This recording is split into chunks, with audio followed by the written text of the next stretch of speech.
Hello everyone, আশা করি সবাই ভালো আছো, সুস্থ আছো। আমি প্রিয়াঙ্কা চলে এসেছি আবার একটা নতুন দিনের ভ্লগ নিয়ে। আজকের ভ্লগটি হলো দুর্গাপুজোর সময় সপ্তমীর দিন। সপ্তমী এবার পড়েছিল সোমবার, তাই আমরা গেছিলাম অফিস। আর অফিস থেকে আমরা চলে এসেছি একটু তাড়াতাড়ি, ওই 6:30টার দিকে অফিস থেকে চলে এসেছি। আর তারপরে এসে ফ্রেশ হয়ে একটু হালকা ডিনার করে আমরা বেরিয়ে পড়েছি ওই 8টা 8:30টার দিকে আমাদের নেক্সট ডেস্টিনেশনের জন্য। আমরা যাচ্ছি দুদিনের জন্য ঘুরতে, আর যাচ্ছি আমরা রামেশ্বরম। আমার অনেক দিনেরই ইচ্ছে ছিল রামেশ্বরম যাওয়ার, তো এইবারে বাবা মাও বলেছিল যে চল কোথাও ঘুরে আসি, কোনো মন্দির বা এরকম কোনো জায়গায় ঘুরে আসি, স্পেশালি মা। তো সেই জন্য ঠিক হলো যে রামেশ্বরম যাব। আর রামেশ্বরমটা এর আগে আমরা কখনো যাইও নি, তাই জন্য ফাইনালি ঠিক হলো যে রামেশ্বরমই যাব। তো আমাদের অফিসে এখানে তো দুর্গাপুজোতে বেশি ছুটি থাকে না, দুদিনের ছুটি, তাই এইটাই ঘুরে আসি। তো আমরা ফার্স্ট টাইম আমি আর মা যাচ্ছি বাসে করে কোনো দূরের ডেস্টিনেশনে। বাস আমার আর মায়ের ভীষণ অপছন্দের একটা জিনিস, বাবার আর স্বাগতমের ততটাই পছন্দের জিনিস। আসলে বাসে আমাদের যেহেতু মোশন সিকনেস রয়েছে, তাই জন্য বাসটা খুব প্রবলেমেটিক হয় আমাদের জন্য। কিন্তু এই বাসটা ছিল একদম আলাদা একটা এক্সপিরিয়েন্স, কারণ এটা ছিল স্লিপার বাস। এবার স্লিপার বাস বলতেও আমার কাছে আইডিয়া আছে যে আমাদের যে সিটগুলো হয় একটু শুয়ে, মানে একটু রিক্লাইনার সিটের মতো হয়, সেরকমই ভেবেছিলাম। তো সেই জন্য মায়ের মনটা তো আগে থেকেই খারাপ, আমারও মন খারাপ ছিল, বমি হবে, মাথা ঘুরবে, এইসব ভেবে। কিন্তু যখন বাসে ঢুকলাম আই ওয়াজ টোটালি অ্যামেজড, কেননা এটা পুরো লাগছিল আমি কোনো ট্রেনের বার্থ এরকম টাইপের। সিটগুলো ছিল খুবই ভালো, মানে এখানে তোমরা যে দুটো সিট দেখতে পাচ্ছ, তো এখানে এরকমভাবে দুটো করে সিটও নেওয়া যায়। আবার যারা সিঙ্গেল আসে, একজন হয়তো ঘুরতে এসে, সেরকম এক পাশে থাকে পুরো সিঙ্গেল সিঙ্গেল, আর এক পাশে এরকম দুটো দুটো করে সিট। তো আমাদের 4টে বুক হয়েছিল, বাবা মারা আমাদের আগেরটাতেই রয়েছে। আমাদের মনে হয় এরকমভাবেই ছিল 10, 11, 12, 13 এরকমভাবে আমাদের সিট নাম্বার ছিল। আমরা লোয়ারেও নিয়েছি, কেননা লোয়ারে হলে উঠতে এগুলো করতে সুবিধা হবে, কারণ আপারে নিলে আবার উপর থেকে নামা ওঠা, সেই জন্য লোয়ার নিয়ে।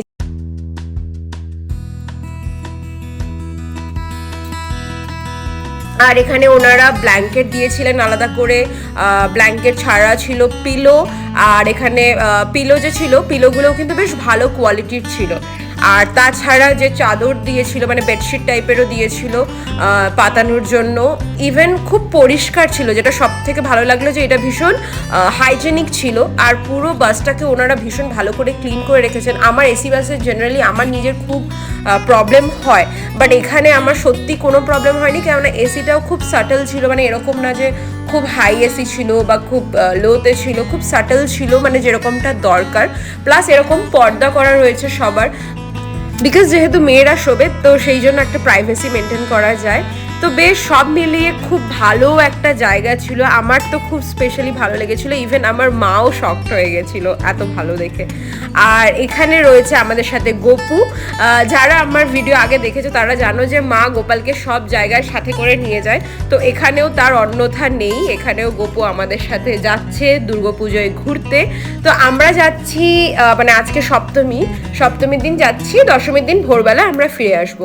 কেন, ওই যে শুধু দশেরার দিনই এখানে ব্যাঙ্গালোরে ছুটি থাকে, সাউথে তো সেরকমভাবে দুর্গাপুজোর ছুটি থাকে না, তো সেই জন্য এই ছোট্ট একটা ট্রিপ। আর মা এখানে এসে আমাদের সাথে গল্প করছিল, আর সত্যি এখানে মনে হচ্ছিল আমরা ট্রেনে করেই কোথাও ঘুরতে যাচ্ছি। আর জানলাটাও এমন ছিল, ট্রেনের মতোই লাগছিল। তো যাই হোক, এখন আগে গোপুকে শুইয়ে দিই, গোপুর বিছানা বালিশ সব কিছুই আমাদের সাথেই থাকে। তো এখন ওকে শুইয়ে দিয়ে আমরা শুরু করব আমাদের যাত্রা। বাস অলরেডি আস্তে আস্তে করে ছাড়ছে, এবারে আমাদের যাত্রা শুরু হবে।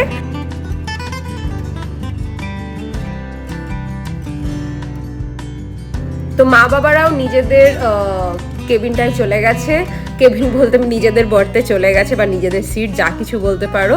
আর এখানে আমরাও শুয়ে পড়েছি। এই যে লাইট এরকম অফ করে দিলেও এরকম সরু একটা আলো আসছিল। আর এখানে আমার মাথার উপরেই আমাদের রিডিং লাইটও ছিল, তো কেউ যদি পড়তে চায় সে পড়তে পারে। আর ওনারা ব্ল্যাঙ্কেট, বালিশ, বেডশিট, তার সাথে দিয়েছিলেন একটা জলের বোতল, ব্যাস এইগুলোই। কিছু কিছু বাসে আবার ওয়াশরুমও থাকে, বাট এই বাসে এটা ছিল না, ওয়াশরুমটি এখানে ছিল না। আর এই বাসটা আমাদের পার হেড পড়েছিল আই গেস 1799, 1799 করে পার হেড পড়েছিল। আর সব থেকে যেটা ভালো ছিল যে বাসটাতে শামা ট্রান্সপোর্ট বা শামা ট্রাভেলস এরকমই কিছু নাম ছিল। আর সব থেকে যেটা ভালো ছিল বাসটাতে যে আমরা যখন শুয়েছিলাম তখন কিন্তু কোনো জার্কিন হয়নি, মানে খুব আরামসে ঘুমিয়ে মানে আমি তো পুরো ঘুমিয়ে এসেছি। আর এখন বাজে রাত এই 2:30-3টে মতো যখন আমরা নেমেছিলাম, ঠিক 2:30-3টে হবে না, সরি, এরকম 1:30টার সময় আমরা নেমেছিলাম ওই একটু বাবারা চা বিস্কিট এইসব খেতে। তো এখানে বাবা নিয়ে নিয়েছিল চা, মা চা খায়নি, স্বাগতম আর বাবা এখানে চা নিয়ে নিয়েছিল আর ওরা এখানে খাচ্ছিল বেকারি বিস্কিটগুলো। মা নিয়ে নিয়েছিল এখানে চিপস, কেননা 12টা বেজে গেছে মানে অষ্টমী, তো সেই জন্য মা এখানে শুধু আলুর যে নোনতা আলুর চিপস হয় ওটাতে যেহেতু কিছু থাকে না, তো মা ওইটা নিয়ে নিয়েছিল। আমি এখানে কিছু খাইনি, কেননা ওই আমার একটা প্রবলেম আছে যে মোশন সিকনেসের যেহেতু প্রবলেম আছে, তো আমার ভয় লাগে যে যদি কিছু খেলে আবার যদি ভমিটিং হয়। তো বাসটা এখানে 8 ঘন্টা 40 মিনিটের জন্য এখানে দাঁড়িয়েছিল, যেহেতু সবাই নেমে এখানে একটা রেস্টুরেন্টের সামনেই দাঁড়িয়েছিল। তো রেস্টুরেন্টের সবাই আমরা গিয়ে ওয়াশরুম ইউজও করে নিয়েছিলাম, কিন্তু বাবাদের মনে হলো এই বেকারি দোকানটা সামনে ছিল, তো বাবারা এখান থেকেই চা কফি এগুলো খেলো। বাকিরাও যারা ছিলেন প্যাসেঞ্জাররা তারাও খেয়ে নিলেন। আর এখানে মোটামুটি ওই বাসটাতে খুব একটা যে সিট মানে কনজেস্টেড ছিল এরকম না, খুব কম সিট ছিল, তাই জন্যই আরও স্পেসটা অনেকটা বেশি ছিল। তো যাই হোক, 8 ঘন্টা 40 মিনিট কাটিয়ে এখন আবার চলো উঠে পড়ি বাসে। আমি তো উঠেই আবার ঘুমিয়ে পড়বো জানি, কেননা আমার বেশ ভালো ঘুম হয়েছিল। আর সত্যি আমি যতক্ষণ এই বাসটাতে ছিলাম আমি পুরো ঘুমিয়ে এসেছি, বিকজ আমার ওই একটা ট্রেনের মতো ফিলিং আসছিল। আর তারপরে সকালবেলার এখানে ভিউটা দেখো, এটা মনে হয় সকাল 6টার দিকে হবে যখন আমি এই ভিউটা দেখছি। অসম্ভব সুন্দর লাগছিল, আমারও মনে হচ্ছিল আমি যেন কোনো পাহাড়ি রাস্তায় চলছি। সত্যি এই ভোরবেলার ভিউটা কিন্তু দারুণ লেগেছিল।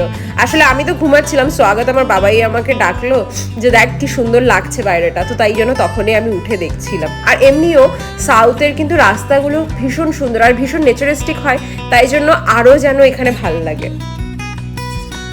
এই যে এখন বাজে সকাল 8টা 8:30টার মতো, আর আমরা এখন যাচ্ছি পাম্বান ব্রিজের সামনে দিয়ে। সো পাম্বান ব্রিজ আমরা এখানে দেখতে পাচ্ছি, কারণ আমরা যখন শুয়েছিলাম যিনি কন্ডাক্টর ছিলেন উনি এসেই সবাইকে নক করে বলছিলেন যে পাম্বান ব্রিজ, কেন যেহেতু এটা পাশ দিয়েই যায়, তো এখান থেকেই যাওয়ার সময় দেখা যায়। আর এই ভিউটা অসাধারণ ছিল, মানে সবাই যারা ছিলেন তারা সবাই নিজেদের বেডে উঠে পর্দা সরিয়ে আমরা দেখা শুরু করে দিয়েছিলাম, খুব সুন্দর লাগছিল। আর মোটামুটি আমাদের এই 7-8 ঘন্টার জার্নি বাসে একটুও আমাদের মানে কোনো রকমের ক্লান্তি হয়নি, টায়ার্ডনেস হয়নি, ঘুমিয়ে আরামসে এসছি। আর দেখো কি সুন্দর ভিউটা। ফাইনালি চলেই এলাম তামিলনাড়ুতে, আর আমাদের ঘোরাও স্টার্ট হয়ে গেল। আর এই দেখো আমাদের সাথে গোপুও বসে দেখ। তো এবারে আমাদের জার্নি শেষ হওয়ার টাইম, মানে বাস জার্নি শেষ হওয়ার টাইম হয়ে এসেছে। আমরা সবাই উঠে এখানে রেডি হয়ে গেছি, এবারে নামবো। 9:30টার দিকে আমাদের বাস নেমেছিল। তো সব মিলিয়ে আমাদের মানে ব্রেক এইসব নিয়ে আমাদের মোটামুটি ওই 9 ঘন্টার উপরে লেগে গেছিলো।